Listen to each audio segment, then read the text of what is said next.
എല്ലാവർക്കും നമസ്കാരം. ഇന്നത്തെ ശുഭചിന്ത: തുന്നിച്ചേർക്കാമെങ്കിൽ പിച്ചി ചീന്തുന്നത് എന്തിന്? ചില മുറിപ്പാടുകൾ ശേഷിക്കാം. ഒരു ക്ഷതവുമേൽക്കാതെ എങ്ങനെ ജീവിക്കാനാകും? അത് നിർഗുണർക്ക് മാത്രം കഴിയുന്നതാണ്. മുറിവിനെ ഭയപ്പെടുന്നവർ ഒന്നിനും ഒരുമ്പെടില്ല.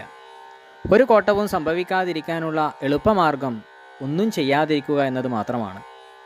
നികത്താനാകാത്ത ഒരു നഷ്ടവുമില്ല. നഷ്ടങ്ങളുടെ മുകളിൽ അടയിരിക്കുന്നത് മാത്രമാണ് ഏറ്റവും വലിയ പ്രശ്നം.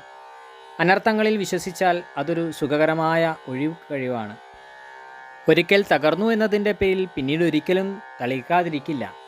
എല്ലാവർക്കും നന്മകളുണ്ടാകട്ടെ. എല്ലാവർക്കും ജീവിത വിജയം ഉണ്ടാകട്ടെ. നന്ദി, നമസ്കാരം.